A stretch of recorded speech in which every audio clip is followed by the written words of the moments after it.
you're almost going to battle with somebody. You get a different level of friendship with them. And there's just the stuff that you help each other through and the stuff you talk about is sort of a special thing.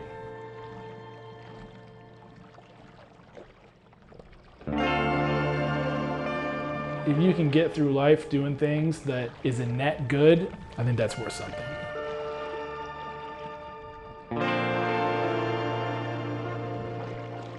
These guys are unique, and the challenges that they've faced over these 4 lakes, each one of them is different. Who they are and what they do this for makes it all the more valuable. What a crazy adventure this one was. Just this whole thing. Like so many times in the middle of the lake, it's like, how did we get here?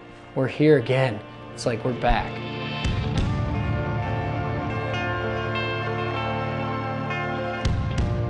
Centuries ago, the Erie people called these waters the Long Tail.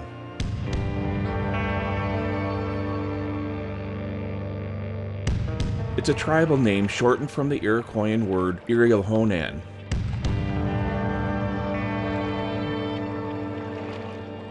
Bordered by 4 states and 2 countries, it's drinking water to millions. But it's also one of the most polluted Great Lakes.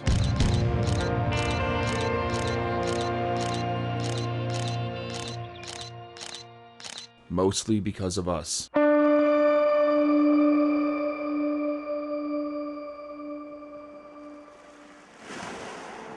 Think of it as a death by 1,000 cut scenario. Raw sewage and industrial waste caused the Cuyahoga River, that spills into Lake Erie, to actually catch fire in 1969. And though there's been huge strides in the raw sewage and industrial waste being dumped into Erie, the invasion of zebra mussels and agricultural runoff are still a huge problem. So the algal blooms tend to form every summer, and we've got sort of a perfect storm of events in Lake Erie. It's a shallow lake that warms up quite a bit. In addition, we're in a watershed that has lots of farming, and so when we get rains, the nutrients from those farms wash into the lakes. You take nutrients and warm water, and that's what algae love. And so they grow, but they grow way too much. And unfortunately, it's particular types of algae that grow that produce a toxin, a neurotoxin, that can be toxic to people. Meet some of the people of SIGLR, or the Cooperative Institute for Great Lakes Research. Think of them as the first line of defense in Lake Erie. SIGLR is a research institute that is hosted at the University of Michigan, but we partner with government agencies, non-governmental agencies, as well as universities and private businesses that span all 5 of the Great Lakes on both sides of the border. And our goal is to do research together that protects people, keeps them healthy, keeps them happy, and keeps us prosperous. What you're seeing is part of the battle on Erie. SIGLR is constantly monitoring the lake for these harmful algal blooms. It starts with satellites and airplanes flying over to capture images of the blooms. Then these buoys are put to work. What the buoys do is measure the nutrients, and they provide a ground truth so that those satellite and remote sensing measurements that cover the whole lake can be calibrated. Algae, turbidity, conductivity and temperature, dissolved oxygen. And some of the products from that are forecasts of where these harmful algal blooms will grow. And so those go to the water intake managers, they could go to public officials that indicate beach closures, that sort of thing, health departments, that kind of thing. A few years ago, the city of Toledo had to shut down their water processing plant because of a bad bloom.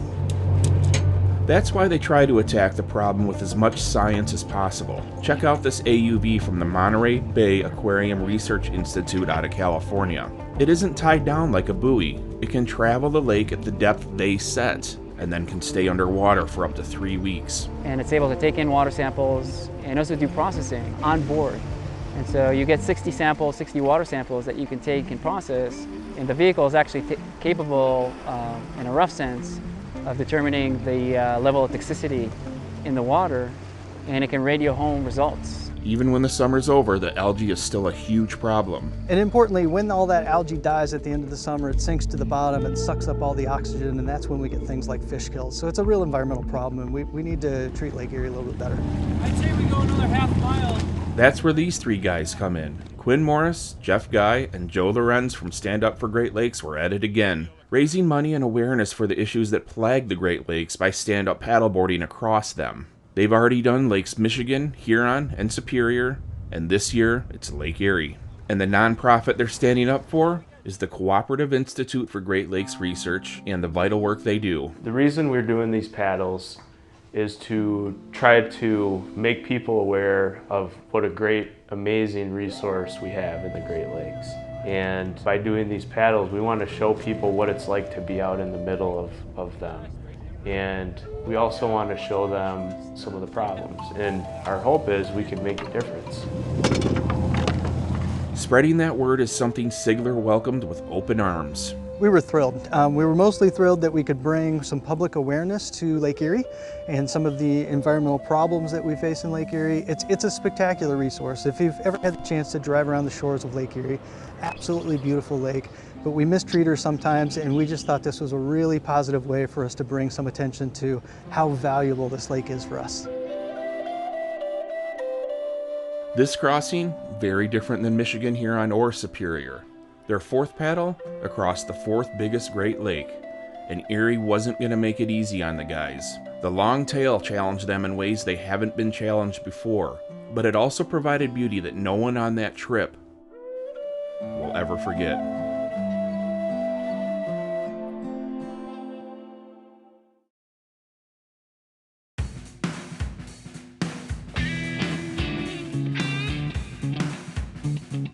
Usually these paddles start on a remote beach with barely anyone around.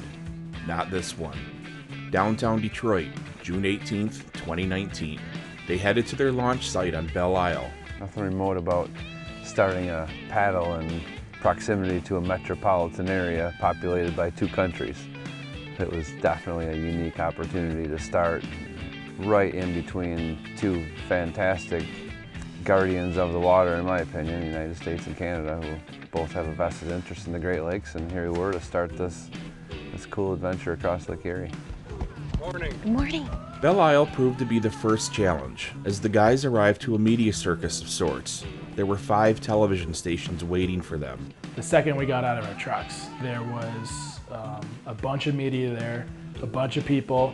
Everybody wanted a piece. I mean, that's the whole point, right? We do something crazy to raise awareness and attention. So, you know, us dealing with the media at the beginning is the most important thing, to spread our word across the country, across the world, and raise funds for an organization working hard. With all the interviews over, the river was waiting. Let's do it.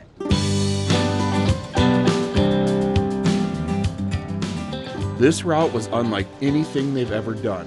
Detroit, Michigan to Catawba Island, Ohio. There'd be around 25 miles of the Detroit River, then around 40 miles of open water on Lake Erie. Woohoo, finally, guys. Down the river towards the Detroit skyline. Sporting some pretty special jerseys. The beginning of the paddle is my favorite because you feel good, you got all this excitement. The water's glassy, everyone's spirits are so high, and you're seeing the skyline coming. Never paddled there before. It's a pretty unique spot because you've got a city, you know, that you grew up with on the one side, and then a whole other country on the other side, literally. And you're paddling right down the middle. All right, we just started. We got Iserman, Draper, my man. We got a drone. We got the Rensan. So far, shaping up for a great paddle. It was slow moving in the beginning due to all the distractions. The beautiful scenery, people from shore cheering them on, and just taking in the moment.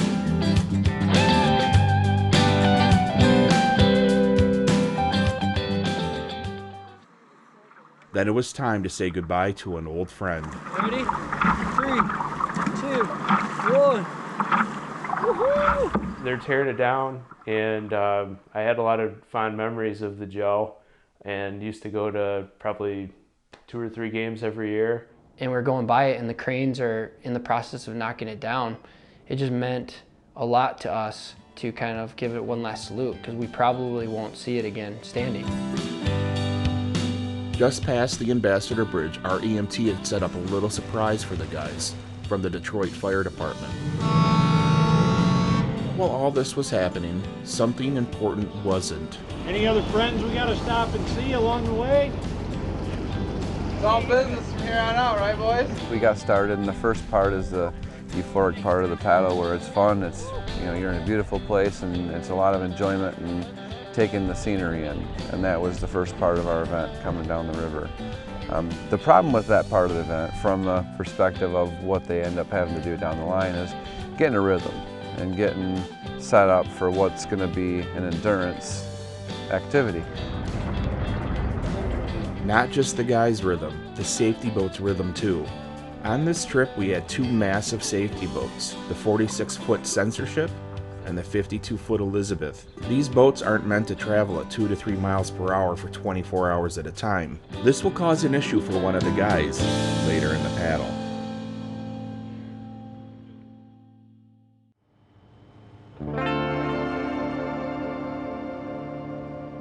It was about 3 to 4 hours into the trip and they passed River Rouge's Zug Island. That's just south of Detroit.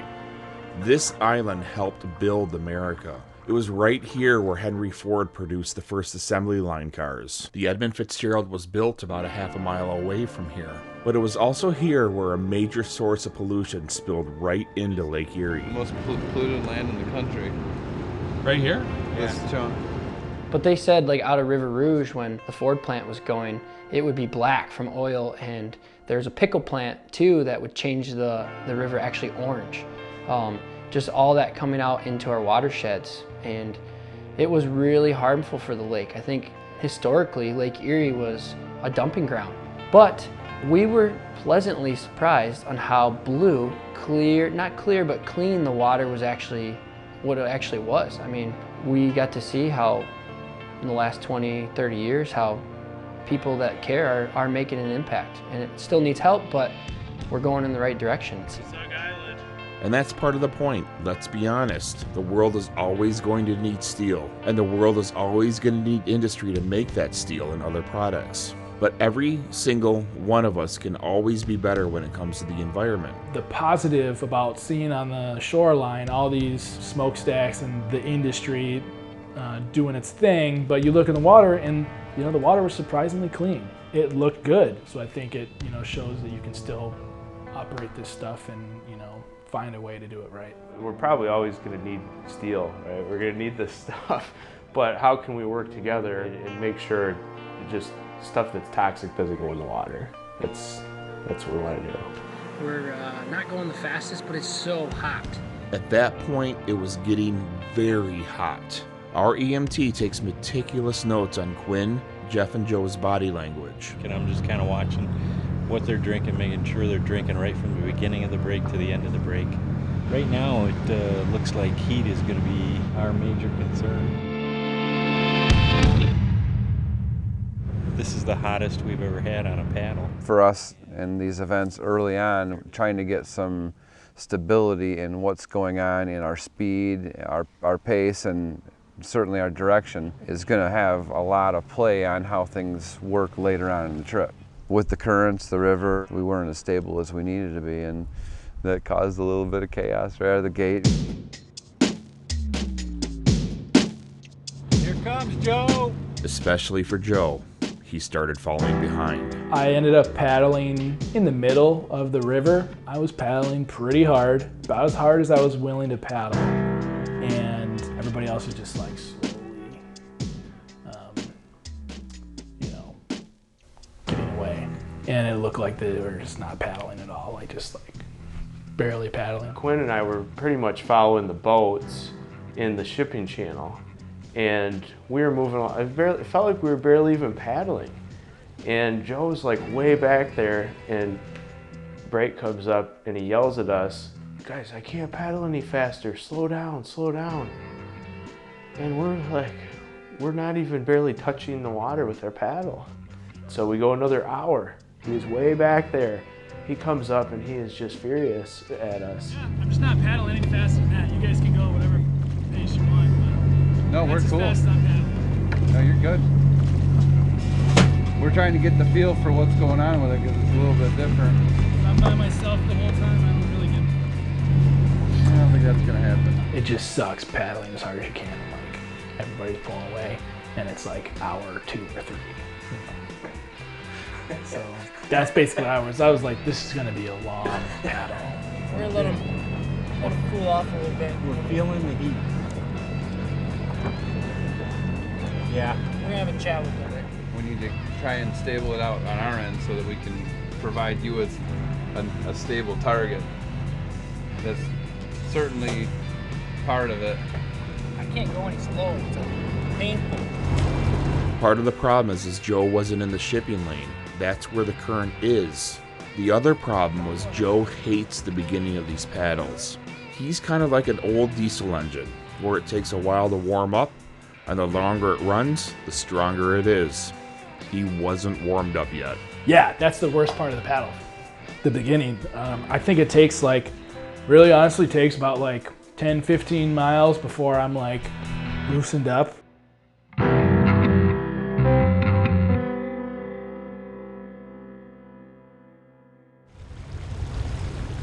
Once he got in the current and got his head right, he was like, all right. And then all of a sudden he's in front of us, booking it, he's way in front of us. And he told me today, he regrets what he said and did, but that's all part of it.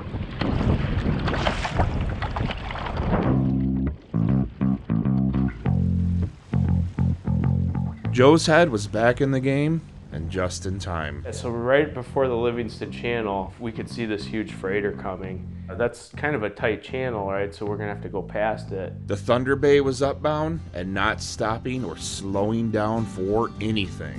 The freighter comes by and it kicks off this monster wave. And Quinn and I looked over, and Julie and Chris were taking the Elizabeth, and they were literally 15, 20 feet from the freighter. And Quinn's like, what in the heck are they doing? Yeah, they blasted up there to try and block some of that wave, which was cool. That was an aggressive move. I wanted a little bit of action, so I went straight for those waves, just ripped through them. That was fun.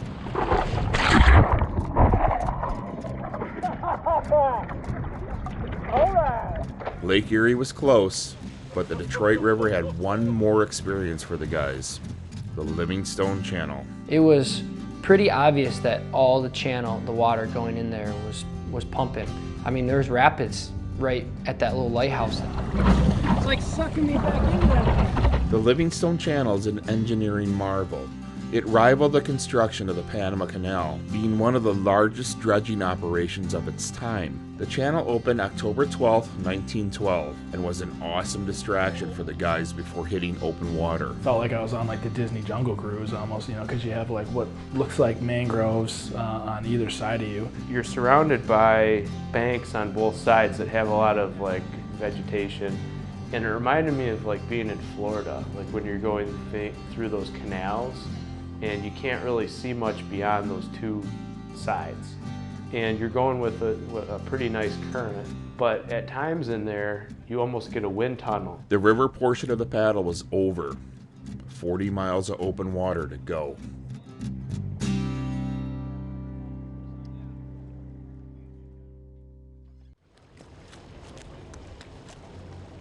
Into Lake Erie, Quinn, Jeff, and Joe go. And quickly, the word of the day was... Headwind. Headwind. Headwind. Headwind. Unplanned wind. Headwinds. Headwinds. Headwind. That's the motto of this paddle, seems like. Headwind, headwind, headwind. Mother Nature greeted the guys with one big, massive headwind. And then we keep paddling, get further offshore, still got a headwind. Keep paddling, further offshore, still got a headwind. And then it's basically I'm going to fast forward, it's nighttime. And we still got a headwind, and all night we still got a headwind, and then in the morning, still got a headwind. So that's the headwind story. It's like the old Mother Nature sense of humor joke, except for it's really not that funny. The bait and switch trick, Corey. So we tell you it's gonna be this way. We convince Tom O'Hare that it's gonna be this way. We convince Ryan Matuzak it's gonna be this way. Hell, we even convinced the paddleboarders it's gonna be that way. But Mother Nature says, surprise! For perspective, on Superior, we were doing about 4 miles an hour. And paddling on Erie, about the same amount of energy, maybe even paddling a little bit harder, we were going 1.2 miles an hour. So if you do the math, it's a lot slower. And it just sucks the life out of you. That's the best way to say it. even if it's light, it's still pushing you the wrong way, and you're still fighting, even those little waves. I mean, you go out for an hour or two, no big deal. But when you're going on a 23-hour paddle, and you have light headwinds and strong headwinds, and then light headwinds, and then strong and never letting up, it takes its toll, especially on your shoulders and your joints and your back. And by the end, mine were burning. Though the headwind was challenging, it may have been a blessing in disguise. Nice thing about this breeze is you don't get midges and all those little smaller bugs that are very annoying on a calm day. It was keeping the bugs off them. And another major issue they prepared for was mayflies. The hatch hadn't happened yet and it was late. Check out this graphic from a television station in Toledo. This was only 5 days after the paddle, and those aren't clouds. That's the mayfly hatch. They would have had to paddle straight through that. Kind of a creepy little bugger. They're not everybody's favorite, but they fight.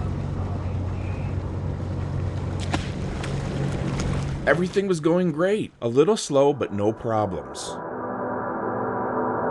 But Joe was hiding something. Something no one knew about until this interview. The day before, I was just like laying on the ground, just relaxing. And then I sat up and it felt like everything was spinning like crazy. And, you know, vertigo. Never had it before, but it was like substantial. And it kept getting worse and worse. And about 11:30 p.m., I was getting ready to call everybody to just say I wasn't doing it. Legit. These guys are watched intensely by the safety crew. Joe was hiding his vertigo pretty good. You couldn't even tell he was having a problem. Did you let Mike know? No. I didn't want it to be like a issue. Well, it's really concerning that, you know, you find out after the fact that, hey, your guy was dealing with this, and you know, you listen to any professional sport and you find out after the game and after the race and, you know, after the event that someone had to work through adversity. And for him to approach this and to, you know, go into it and hold that back and just go for it, that's totally Joe. And I was not even the least bit surprised, you know, bummed, but not surprised.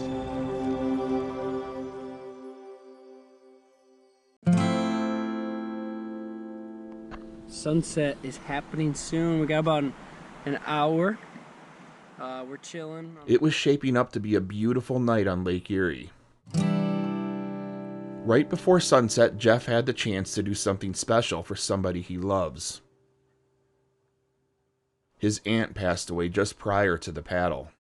This is for Aunt Mary Ellen. This is the rose I just dropped in the water to remember her life. We're about halfway between Michigan and Ohio. And here's her beloved Spartans. And here is her coffee cake recipe that is so good that my mom made a piece and sent with me.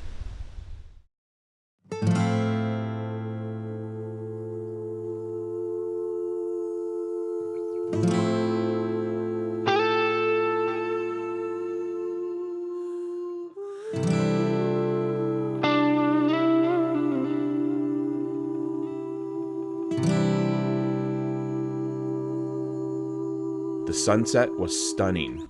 That's what it's all about, protecting this place right here.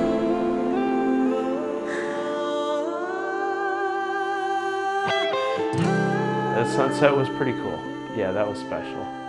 Yeah, that was probably a top 5 sunset I've ever seen. I'm gonna go out on a limb here and say that was probably the best sunset I've seen thus far on any paddle. Big old red orb laying the sky up, and you know, like we called it in, a freighter going right behind us. It seemed like it was set up. There's so many parts of this paddle that were unbelievable. You know, the skyline, the industry, the currents, the headwind. But then that sunset.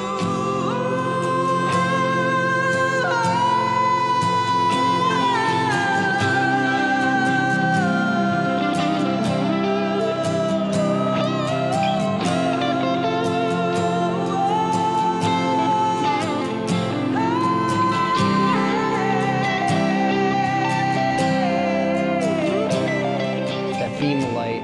The freighter comes in, like literally perfect timing behind us.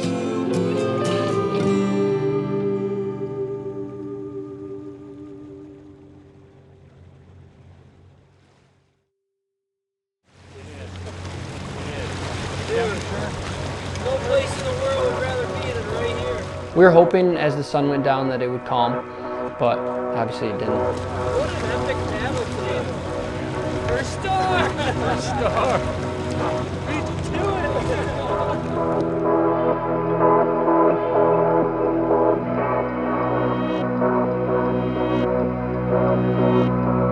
The night came fast and the headwind was like an irritating rash.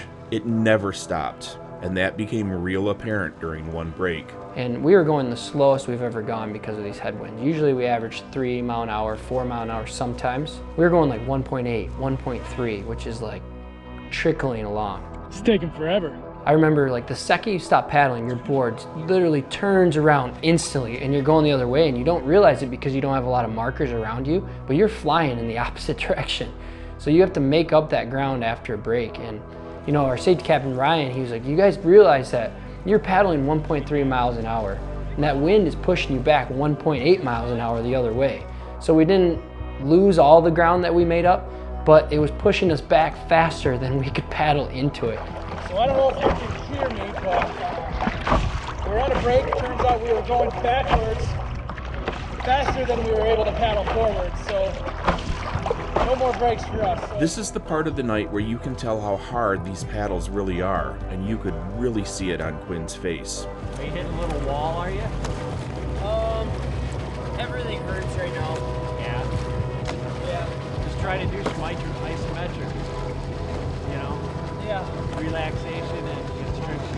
This is the worst time for me always. I know. When you paddle, usually you glide for a bit and you paddle and you glide, but those waves you had to keep building that momentum every paddle stroke, which is tough on the shoulders. And my traps and joints, and they were just on fire. No, Lake Erie didn't do Quinn any favors at all. You know, in terms of what was going on out there, of course, they're all tired and they're beat down, but you know, Joe is, the further you get into the game, the tougher he gets.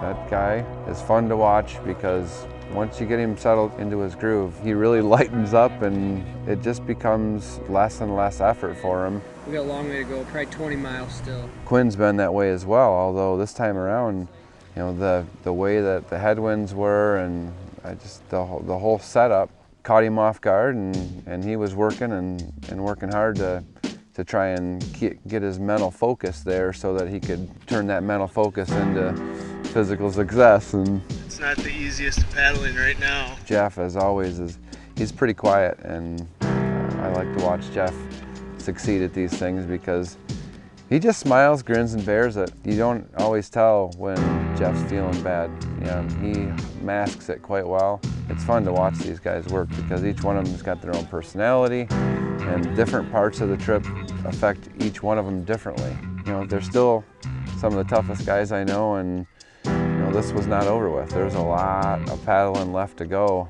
from the point where we're drifting backwards, and this is time for us to come up with a new strategy because they're getting tired. Part of that strategy was loosening up the rules a bit. Usually at night there's a strict protocol so the safety team can always see the guys' faces. However, we had this big, beautiful, almost full moon that lit up the whole lake. A lot of our events have been held in the darkest of nights. No moon, the beautiful skies, stars, just really, really fantastic sight. We had a moon this night, and it was bright. I could see him very clearly.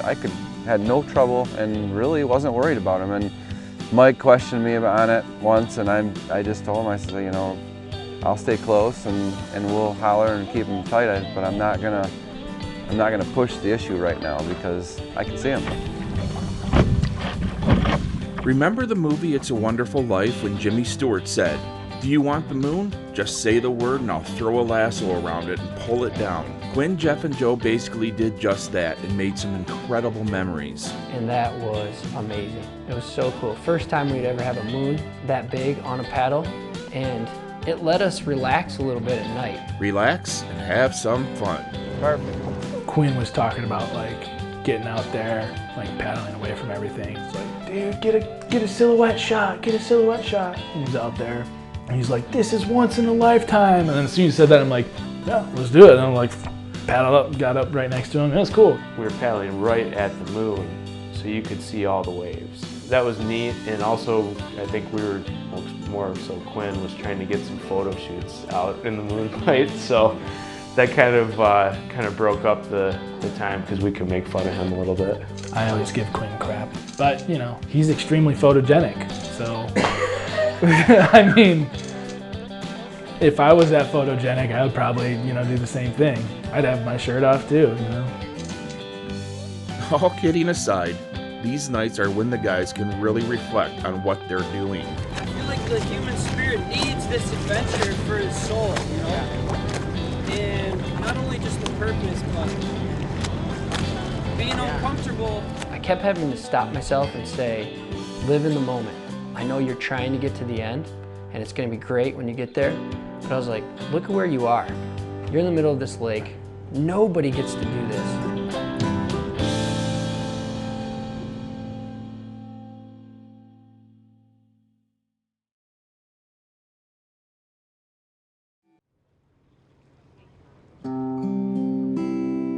You're with your buddies, you're with a great team, the best EMT, the best captain, the best support group, all together for one purpose. Like, you've got the organization that you're standing up for right there. It made it that much more rich for me. Okay, somehow we made it through the night.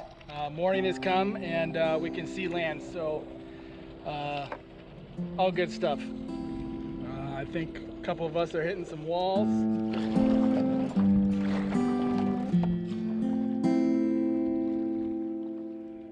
Like the sunset, the sunrise was equally as stunning. Quinn was hurting, but it was a good pain. My legs were killing me, and like it was just like, whoa, you're exhausted, you know, you've been paddling for 20 hours at that point. Part of that was pain, part of that was exhaustion, and part of that was just trying to live in that moment. So like you'll see me there and I'm just like bent over and like just trying to take that in, because that is one of the best feelings that you can have in the world. Joe, the old diesel engine, was getting stronger and was able to repay a debt from earlier in the paddle. Listen to the voices. You know, that's the other good point about having all of us doing this together is like early on, Quinn can bring me back into, you know, whatever, get my attitude good or whatever. Of the keepers of the water. And like later on when I feel good and he's starting to slow down, I can do whatever I can to, you know, get his spirits up a little bit. You know, so it's nice being able to lean on each other.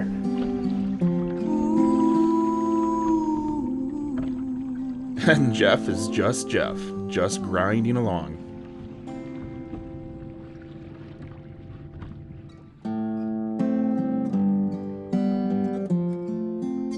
Listen to the voices, voices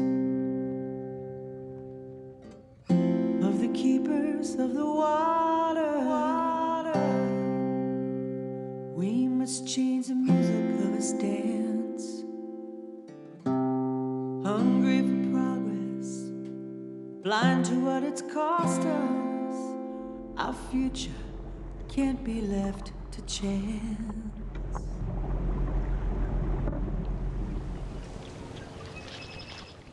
Every one of these paddles is different. Every lake a new challenge and different adversity.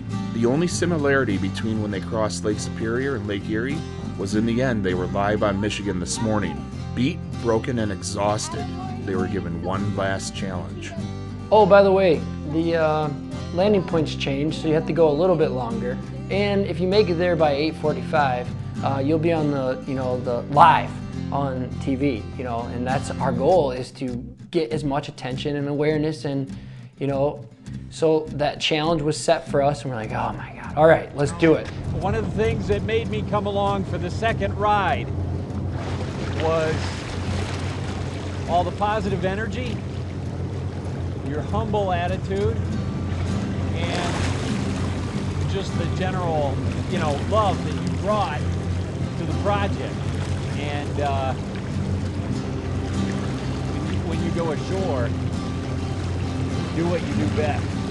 And and that is show those things off to those people. And so we picked up, we had to go between 2.5 and 3.2. Luckily the weather calmed and we had a sheet of glass, and we were able to dig a little deeper at the end and get back up to our normal speed and finish just in time for our followers that have been so awesome in here in northern Michigan and 9 and 10 especially. Ultimately, it really came down to Quinn having to dig deep. He was in the roughest shape I'd seen him on any of these events. The last part of that trip, he dug in deep. We turned up the speed because we wanted to be there in time so that the families that were back home could see it on 9 and 10 News. To share this with our community and the families that are back home watching was a pretty big motivating factor. And we made some really good time on that last stretch, and they were hurting. They were hurting, but they made great time. They were up in the fours. Yep, guys, you were in the fours. Like that first time we came around that corner, we could see people. No matter what, I always tell myself, I'm not gonna cry, I'm not gonna cry. And all of a sudden you're just like, little baby, you know, just starts coming out, and you look at each other and you're like, and Joe, he's like, man, I love you guys. You know, he said that as the sun was coming up. And Jeff right away was like, love you too. And I just like, get under skin, I waited a little bit, and I was like, he goes, you know, Quinn, that hurt my feelings. I was like, I love you too, man, you know? Quinn, Jeff, and Joe don't do this for fame. They don't do it for glory. These crossings hurt. They do it to drive a point home, that it's worth the pain to raise awareness to keep what they're gliding across clean, fresh water. That's worth standing up for. When they got to shore, we were there and we could see the looks on their faces. I mean, that headwind for the whole trip had taken its toll, and this was done, and it was a success, but it was not easy. Quinn, Jeff, and Joe paddled 73 miles in 23 and a half hours and ended up raising $17,000 for Sigler. That was tough. Oh my God.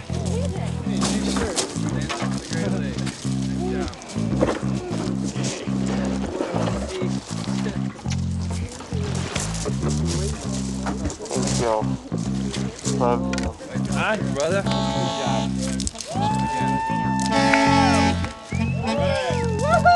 Hey, on, my brother. Hey, glad you made it. Another one. Yeah, it was fun. Yeah, sweaty. Oh, gross. Brothers don't shake hands. Let's raise our voices before it's gone, while kings and corporations look on. Sing for the river, sing for the water, for the spirit of the people of the land. Sing for a bridge where we can come together from Mother Earth. We all must stand and sing for the water. Sing for the water. The system is broken, but with our eyes wide open, we can make a change from within.